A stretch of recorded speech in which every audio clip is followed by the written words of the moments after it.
Hello everyone and welcome back to Suzerain, where we've just decided on our next major adjustments for the Constitution, and we're going to have to get them passed, but it's not going to be particularly easy. There's a lot of things that we've chosen are not very popular things, but I think there'll be things that need to happen regardless.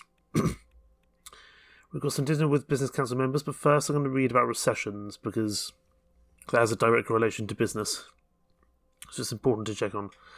As per the latest news from Lockhaven, the farming industry has taken another hit as a result of the recession. The reports that 16% of all wheat in Lockhaven is rotting in barns due to a lack of buyers. Farmers are requesting additional funds from the government to survive the year.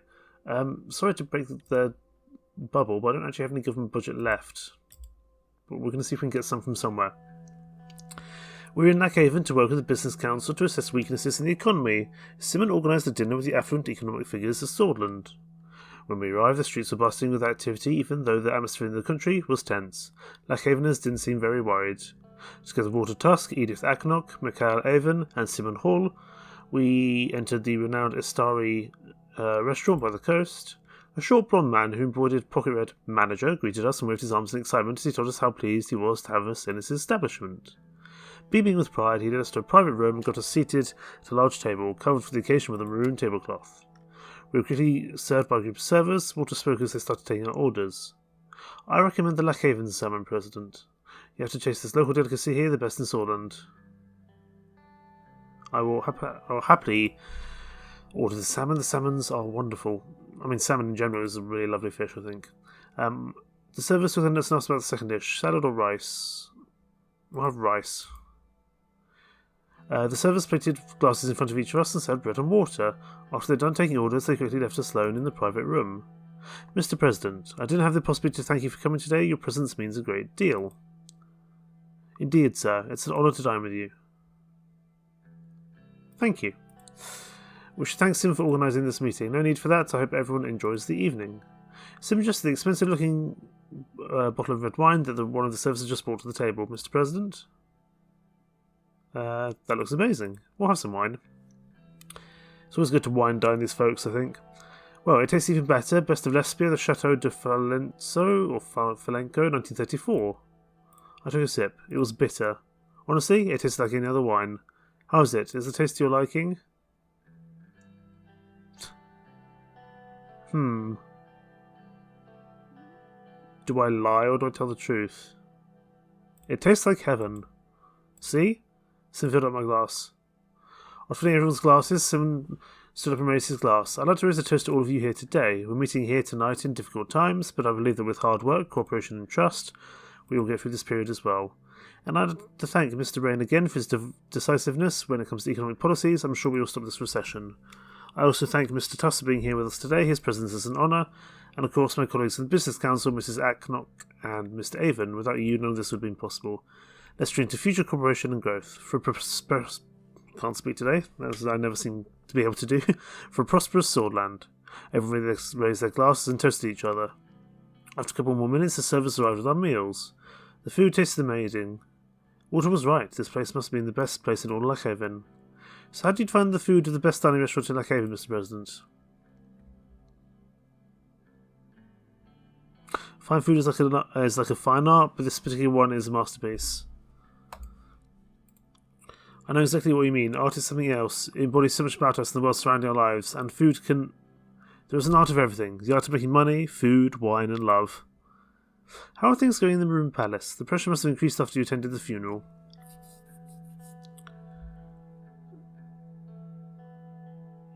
It did, but it was the right decision. Of course, I didn't mean to criticise your decision. As we conversed with Mikhail, I heard Walter raise his voice in apparent argument with Edith and Simon. We both stopped to listen. Arcadia knows the right way of doing business. Their approach to the world is real and raw. I prefer that cutthroat approach in comparison to the niceties. Well, I mean, it's a nice country to visit too. I have travelled there often on business trips. Their attitude on all countries are nice to visit if you have the cash. Very true, Edith. We're staying silent. We're not going to get involved. It certainly depends on what you're looking for. Cultural tourism doesn't require a fancy hotel. Last time I went somewhere for that sort of thing was at the university, and even then we had our wild times thanks to our comrades-connected entourage. Also, Walter is taking us down the rabbit hole again. By the way, I saw the construction of the railway has already started. I have my concerns about the company, but I hope they do a good job. That project will surely boost our economy if done correctly. The mood is already becoming positive. I have to congratulate Mr. Rain for starting such a massive project. Thank you for your support, Mr. Raven. Of course. Mr. Hull also deserves credit, of course, our great economy minister. Is there a joke coming? Why? I thought you said you were great at economy. I've heard you bought a new villa, Simon. I don't comment on rumours, but I'll make an exception since we're among friends. It's true. Why? I already had my eye on the area, plus it wasn't intended to be public. It's a small seaside villa at the outskirts of Comriat. It's just a modest house with a swimming pool and a small golf course in the property. A modest house with a golf course and a swimming pool? That's not modest. Oh, what do we say here? Modesty being sarcastic with me. I don't want to anger Simon Hall, but it seems a bit excessive when people are starving, but it is his money. Oh, come on, let the man be, Mr. President.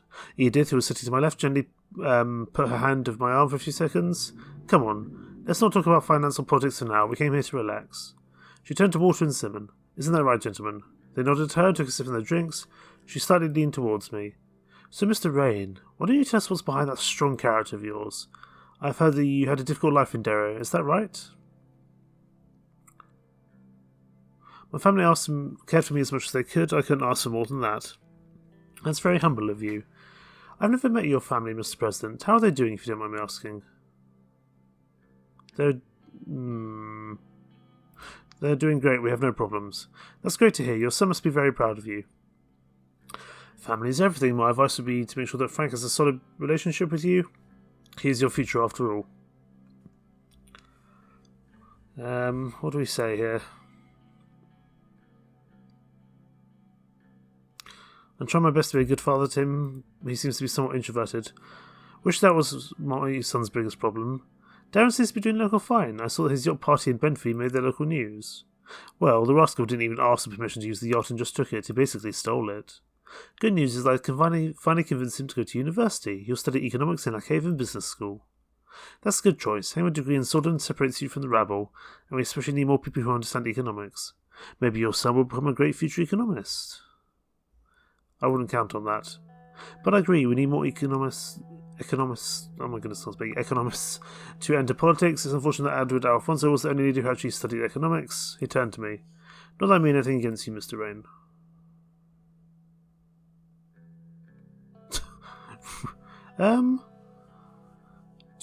Look at what he calls studying doesn't get you to the finish line. Let's say that. True, but I think it was his ambition that brought him down. Too many big changes in a short time frame. A correction. It wasn't his policies that destroyed him, it was the old guard. What do you mean? Let's see if we can get him to open up a bit. He threatened their economic power base over the country through a vast privatisation plan. They removed him and back to you after. Well, to stop with conspiracy theories, I think we've had enough drinks. After a long silence followed by some chit-chat, Walter ordered a bottle of whiskey. That's one good-looking bottle. The waiters brought one of the finest Ocasian whiskies. It was time for a toast. We'll toast, that's fine.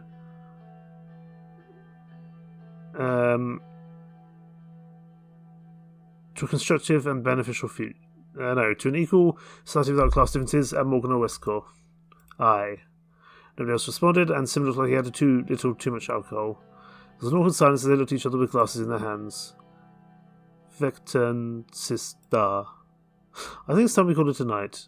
Edith stood up. Most of us were a little tipsy at this point. I want to thank you, Mr. President, for joining us, and you, Simon, for putting this all together. Thank you all for being here. It was great. Thank you. Thanks for being here. After bidding our farewells, we slowly walked out of the restaurant. The moon was shining bright as everyone except Walter left in their luxury cars. President, a moment alone, please. He called me inside the small VIP lounge. Usually Lothberg's spokesman doesn't directly comment on the administration, but I'd like to say a few things since this was a very special evening. I'll listen to what you said. Find a president that listens to the people. It won't be easy to pass the new constitution through the Assembly and the Supreme Court. We can help get it through if you in return help us with a few economic requests. Walter lit his cigar and took a few drags before continuing. Many in the group are disappointed in the economic direction that you took by promoting an inefficient planned economy. Promises made during the election have to be upheld. That was the main reason behind the decision. Political motivation is admirable, but economics is about numbers and the current reality, not the past. He looked me in the eye. You rejected our previous discreet offer to pick Underhall Construction for the execution of the first mega infrastructure project. This action led to disappointment in the group. We are aware of the upcoming tax meeting and it would be a step in the right direction if private corporations get a tax cut. To boost the economy with job creation, of course. And the positive side effect would be the support to the administration through the entire term. Ooh. Giving large private corporations a tax cut would not look good. I will need their help to get my constitution through. I'm not going to promise. I will make tax decisions objectively. Can't promise you anything. Let's not be hasty. The recession will end if Lothenberg is on your side, President. Why can't we all just be friends? Maybe we can. I'll see what I can do. Excellent. Glad to hear this. The group wants a private corporation tax cut and privatisation in healthcare and education. Oh.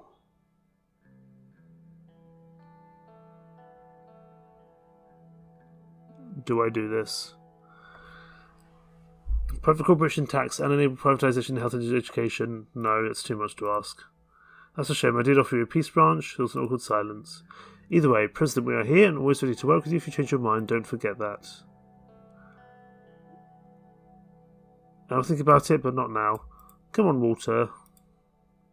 You didn't have to do that. Okay, so our business in Lackhaven is done. How's the Okay, the rail's still only halfway under construction. We've still got a way to go.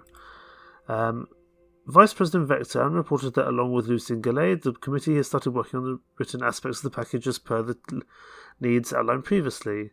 They will soon get the legal team involved to complete the writing process. The needed 150 signatures for the proposal have started to be collected within the USP.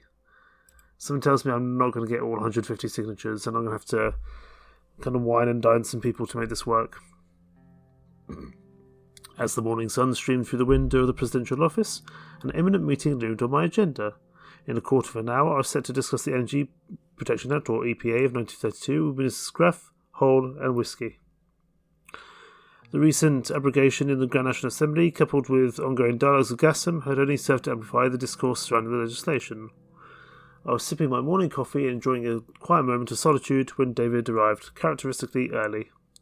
Good morning to you, Mr. President. I trust I'm not imposing by arriving ahead of schedule. Not at all, David. On the contrary, we've now got an extra few minutes to strategize before the meeting. I'm very relieved to hear that, Anton. I depart earlier for my appointments nowadays, as the stairs of the capital have become more of a challenge than I would like to admit. It's nothing to be ashamed of, David. Would you like some tea or coffee? I've already had my tea today, as per my doctor's advice. She suggests chamomile in the morning and sage tea in the evening for optimal health. Listening to the doctor does bring me some comfort. It feels as though my throat has been refreshed thanks to her. His gaze drifted, looking into something beyond the window. Colossal Zeppelin traversed the sky above the Maroon District. For a fleeting moment it blotted out the sun before gently veering to the left, letting light flood the office once more. I still remember the first airships in Swordland. We purchased them from Kinal after the war, during the birth of what was so-called the Second Republic. Our infrastructure lay in ruins, and these Zeppelins offered a much-needed lifeline, a chance to traverse and rebuild, and then, thanks to our own Researchers Council's diligent efforts, we started manufacturing our own Gale Sword.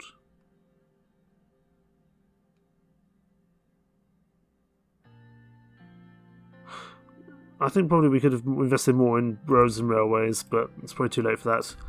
At the time, the destroyed roads, bridges, and all made air travel the most suitable option. But now I am glad that your presidency is focusing on building up our infrastructure. Our reliance on others was temporary, a stepping stone towards the self-sufficiency we achieved with the NAP. Even though it had downsides, I still considered it a success.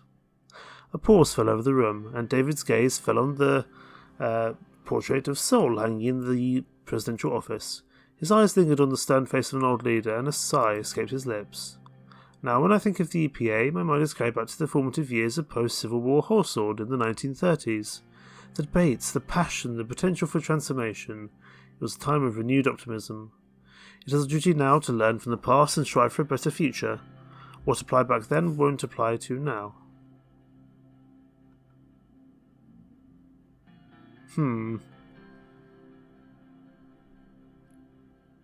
Life in household back then was tough. Electricity blackouts, ruined infrastructure, unemployment even, and gangs. It was a challenging period, yes, but we persevered as a nation. I did not agree with all the measures enacted by the technocratic government of that era, but some were undeniably effective. In the end, it took a collective effort to reassemble our nation's fragmented pieces. I'm sure you remember those dark days yourself. I know you were just a student at the Derry University of Culture, witnessing what true oppression was like. It was a difficult period, but it was also a reminder of the changes I wish to see in Swordland. The minorities of this nation have suffered particularly. David turned towards the large framed portrait of his father, Arthur Whiskey, hanging on the wall, painted with rich, warm hues that captured the first president of Swordland in his prime. A spark of determination gleamed in his eye, and his mouth was set in a gentle, firm smile, a reflection of his belief in a better future for our country. Swordland wouldn't be what it is today without your father. Let's maybe not go into the circumstances of his death. Yes, my father's leadership laid the foundation for the Swordland we know. His policies were aimed at building a secular and democratic state where every citizen's rights were protected. He believed in a Swordland that was modern and forward-looking. Everything he did was aimed at fostering progress, even though his controversial embrace of foreign ideologies did have issues. He looked back at the portrait with a mix of pride and sadness. In a way, Tarquin did carry on my father's legacy. Under his leadership, we transitioned from a military government to a civilian one, experienced our first multi-party elections. But over time, he drifted away from the ideals of reform and progress that my father held so dear. His visionary zeal succumbed to the more pragmatic, more conservative, and sometimes even regressive dictates of more political survival. I'll keep listening. Alfonso, for all his flaws, did seek to set the nation back on a path of progress, with his focus on the free market and economic liberalisation. His EPA amendments, for example, were a severe departure from Seoul's national AP plan, but many praised the way they opened the doors to the unprecedented foreign investment in our energy economy. What do we say here? Do you think the EPA still holds relevance today, or should we consider a complete overhaul? The EPA has its roots in a different era. While some of its principles may still hold, we must not shy away from revising it in light of our current needs and challenges. Just as the conversation hit a pause, the door swung open and the other ministers arrived. Simon Hole entered first with a confident stride. "Good morning, Mr. President. David. I trust the discussion is progressing well." Lydias followed behind. She walked in with an air of calm authority, her gaze sweeping across the room. "Gentlemen, I hope I'm not interrupting anything crucial. Welcome, everyone. It's great to see you all here. We have some important discussions on the agenda today, particularly concerning the EPA. Thank you, David. I appreciate the urgency. Let's get to the heart of the matter. Today we have the opportunity to shape the economic strategy for Swordland for decades to come. The EPA has stood as a key contention and debate point of the NAP. The matter is a discussion of how Swordland sees itself and how we position ourselves in the world. Our nation has been taken very different economic approaches in the last 4 decades. The President's decision to foster a planned economy provides us with significant insight into our policy direction. Should we decide to increase the EPA threshold to 49% or eliminate it entirely, it could spark an influx of foreign investment. Given our current economic predicament, this would be a significant boost. A planned economy does not necessarily mean restricting foreign investment. It's about judicious management and control, ensuring that our nation's interests are always at the forefront. You present a compelling argument, Lilias. It's certainly an aspect we must consider moving forward. Thank you, Mr. President. It's crucial to consider all angles in matters such as important as this. Mr. President, Lilias, shall we return to the subject of the EPA? Our current version of the EPA dates back to 1949. Alfonso's amendment raised the cap on foreign investment in Swedish energy companies up to 20%. In my view, it was a necessary step to attract foreign investment and stimulate our economy. We must remember that Sordon was facing an economic crisis during his tenure, and these changes provided a lifeline for energy industries. But did the increased foreign ownership actually lead to substantial economic growth? While the increase in foreign ownership alone didn't have a drastic upturn in economic growth, it did have a positive effect. It facilitated foreign investment and provided our industries with much needed capital. The effects of such policy changes often take time to fully manifest, but they lay the groundwork for future economic development. The Assembly has spoken on this matter, and as it stands, the EPA will not be repealed. It's clear that our colleagues have recognised the potential risks of exposing our energy sector to foreign ownership. While this doesn't end the debate, it does underline the importance of respecting our Assembly's decision. A fair point, Lilius. We must respect the decision of the Assembly, even if it doesn't align with our own views.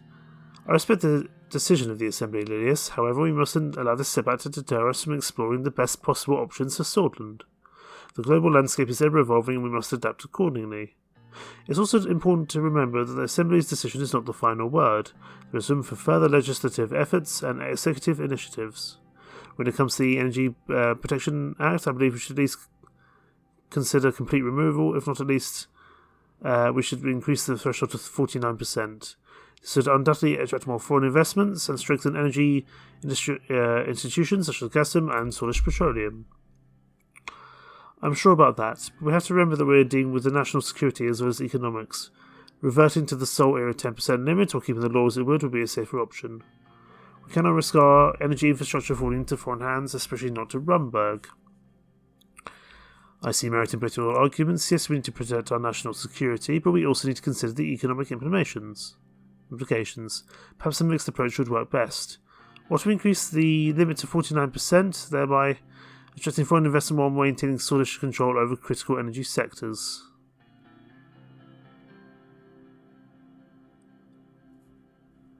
— 49% is a lot. I wish I could define it at like 30%. I wouldn't mind upping it to 30%, but I'm not sure. I'm not sure we'd want to go further than that. One of the worst case scenarios is if foreign buyers gain control of our areas. Think about it, Mr. President. If any one of these countries, but especially Rumberg, gains control of our energy sector, they could cut off our power at any moment. We'd also be forced to comply with any decision that they made regarding prices or environmental measures. There's no denying the potential risk of foreign buyers gaining control over critical sectors. If we increase the foreign investment threshold to 49%, we can attract more investments while mitigating those risks.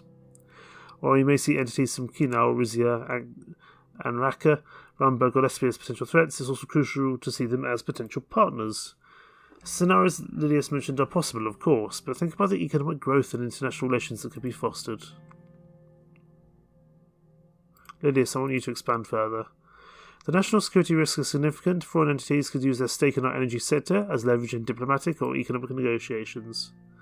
National security risks are always a concern when discussing foreign ownership. That's why it's crucial to have thorough vetting and monitoring processes in place. And don't forget about the importance of economic security. In a globalised world, economic strength may be just as critical as military might. But yes, it's essential to maintain strict oversight and regulations to ensure national interests aren't compromised. We can proceed. It's time to settle this debate. Given the turbulent economic landscape, maintaining the status quo of the EPA could offer some stability. We're already open to foreign investment at a 20% threshold. Changing this percentage may introduce unexpected challenges and could complicate our foreign relations. I firmly believe in the sovereignty and strength of our nation. Returning the threshold to 10%, as it was during the Sol era, could protect us from undue foreign influence, ensure that our energy sector remains in Swedish hands. But similarly, the increasing foreign investment could significantly stimulate our economy. A careful increase to 49% could be a balanced compromise, signaling to the world that Sweden is open for business while still retaining majority control of our assets. We must consider the far-reaching implications of our actions. Today's decisions regarding the EPA will significantly impact Gazprom and other corporations in the future. Regarding our Gazprom, our co-investment with Russia allows us to distribute the financial burden and mitigate risks. This decision promotes regional cooperation, aligning well with our fiscal policies.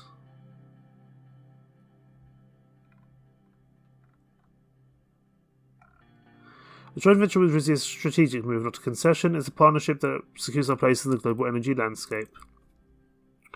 Simon meticulously adjusts his glasses. With Swordland and Rizia co-investing in Gasm, there's a chance to build a partnership that benefits both our economies. However, how we adjust the EPA can significantly impact the outcome. Sharing the burden with Rizia does provide some reassurance. However, if we raise the foreign ownership threshold, we must be wary of the influence of Rumberg.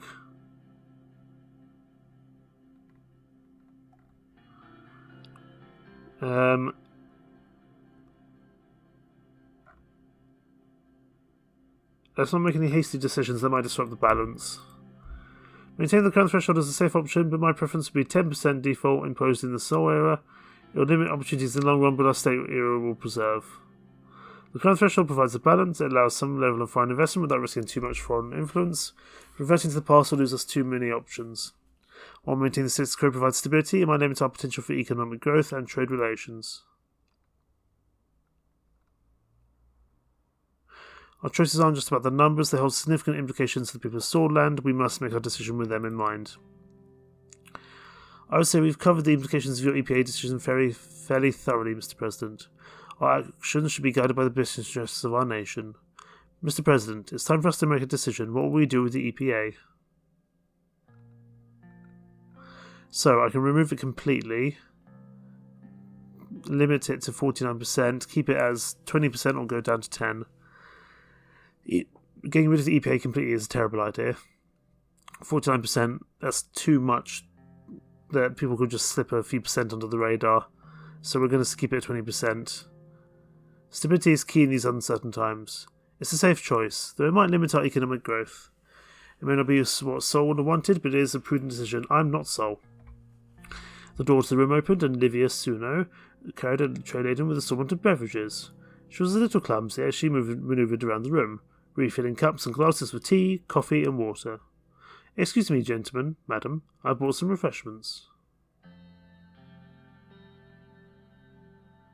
Thank you, Livia. A coffee for me, please.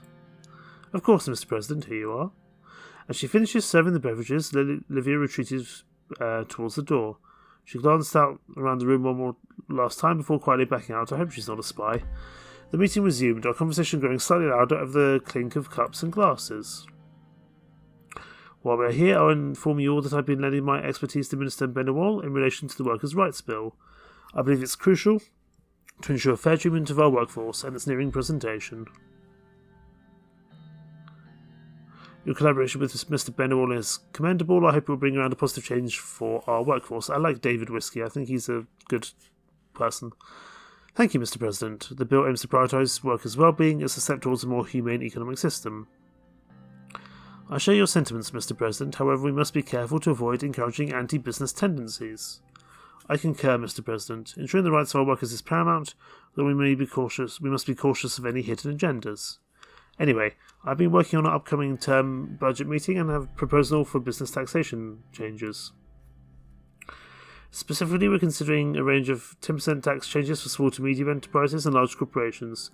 This could be a significant move for our economic landscape. We should be careful with large changes to taxation. They could have unintended consequences. Your caution is well placed, Mr. President. As a proponent of global trade and economic cooperation, I too believe we should be cautious about imposing excessive taxes on businesses. In light of the economic challenges faced, increasing taxation could provide much needed revenue to support crucial public services and social welfare programs. As the minister rose from their seats, the late morning light spilled into the room through the ornate windows. It seemed to signal the conclusion of the meeting. Thank you all for your insights and collaborations today. Have a great afternoon. Thank you all for this discussion. I'll continue working on our priorities. Goodbye, everyone. Until next time, dear colleagues, take care and see you soon. Okay, we've got a couple of situations happening. Not all of them massive. The main ones are the Rumberg expansion, and we don't really have many allies. We do have some diplomatic pressure from Rumberg, and we have some fluctuating energy prices, which could go badly wrong. We'll have to see. In terms of what we need to do next, we need to go whole sword, and we've got a budget allocation of the government of Swordland. The The preparations for the government budget were finished. Most of the cabinet gathered in the White Room for the important discussion. Nearly half a year had passed since my inauguration. The cabinet looked overworked. Welcome everybody, great to see you. Hello, Mr. President. Sadly, Peter Vect and Gus Major and David Whiskey won't be attending this meeting. They're working on the upcoming trade agreement with Wayland and Agnolia. May the Lord be with them.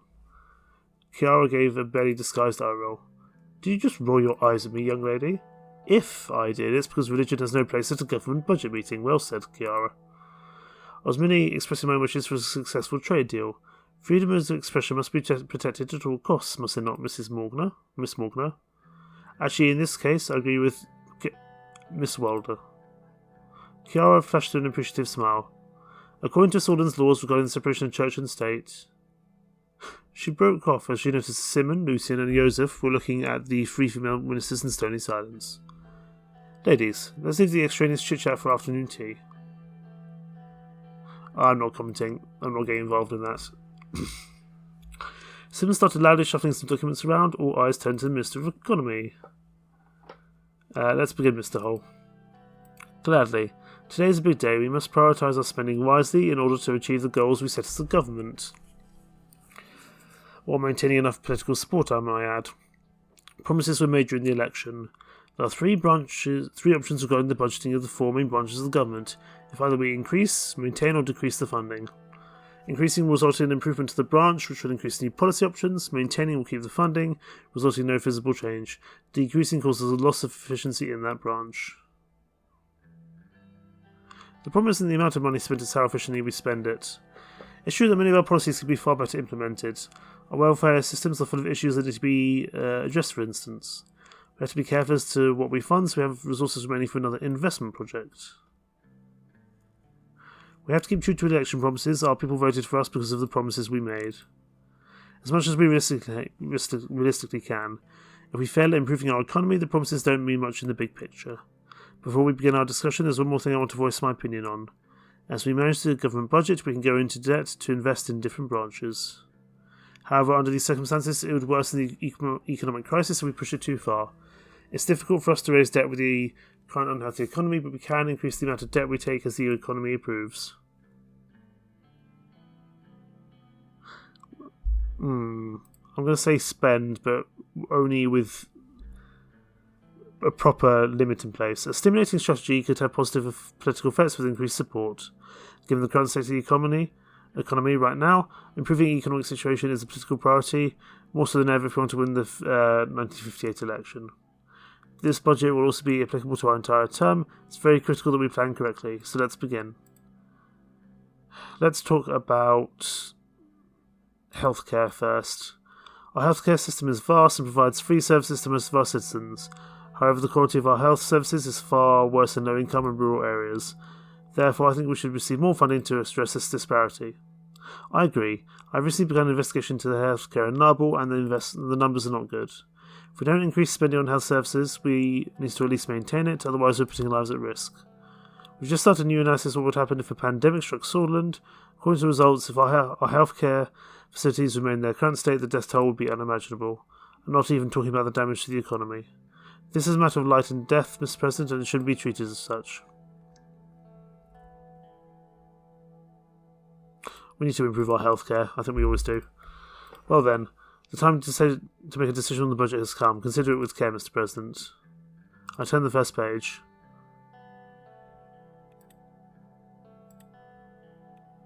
So I can increase, I can decrease. Oh, it's -3 to the budget for the term's budget.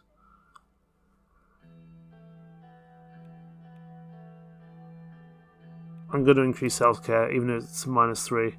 Do we not get to discuss law and order or anything else? I guess we don't. Law and order, I say we could decrease. That's not going to go well. We'll maintain law and order. Education we will maintain. And military we will... What do we do with that? We're going to lower law and order. Yeah, so decrease law and order, maintain education, and increase the military because of Rumberg. I'm not really sure about my decisions, but let's do that. I had finished allocating the government budget to the satisfaction of some cabinet members and the dismay of others. This would define a significant part of our term. We have a deficit on our hands. We need to resort to debt to finance future investments. This situation could have adverse effects if we don't strike a balance. Agreed. Well then, let's start with law enforcement. Nia and Lilius were frowning. When I looked at her, Lilius shook her head. I heavily disapprove. We are barely making ends meet on the security side. I'll be forced to reduce our force size and salary. The reduction of our budget might also put us in a tight spot regarding our ability to handle the number of court cases. Any statements on the matter, sir? I trust you to push the Ministry of Interior and Justice forward. Without reduction, our work will be hampered and made more difficult. Disappointing for the people who want a sense of justice return, the backlogs won't get solved, the administration will hurt. Let's hear the Ministry of Education. Keeping the budget will just result in the same promises, however I prefer this over a decrease. I'll try to reform the system with my own resources. Our future depends on our children. Education is the first step in our fight against ignorance. I said I was going to work on education, didn't I? In my initial address. Bugger. Your expertise and passion should enable you to make the necessary change for improvement. Thank you for your confidence in me, but without extra funding, we'll have to make sacrifices, and our system will see the consequences. The military is next. Chiarically, it wasn't finished, but didn't interject, and Joseph chimed in. It's an honour to serve a president that respects the military. Trust me, with these funds, our armed forces will be better than ever before. Lucien seemed as if he was about to say something, but looked down at his notepad when Joseph eyed him. With your talent and experience, you will overcome the issues our military faces. The support you provided, I'll prevent this country from any threat. Let's hear from Mr. Benowell. Thank you, sir. This health budget increase will help me to focus on improvements. Our people will now be safer than ever. I'm also planning to tackle issues like the lack of rural hospitals and the recent worrying number of maternal deaths. Welfare must remain a priority for our term, there's no other way around it. Yes, agreed. It feels invigorating to have the weight of the government behind my cause. That covers all branches. Each minister will approach you with their next respective policy requests and expectations for the next year. Thank you for your time and participation in this significant moment. This meeting is concluded. Thank you, everyone. I appreciate your time and effort. Man, assigning budgets is hard. Our government budget is very low. Okay, so we've got a couple of changes now. Oh, goodness, we've got a big change coming in. What's happening now? Chapter 2, A New Swordland. We completed the first chapter, Present Reign. Chapter 1 is done. We have a lot more to do. And we do not have much budget whatsoever. We're running a deficit, but I think that's gonna... I think we're always going to have to run a deficit when early on trying to fix the economy.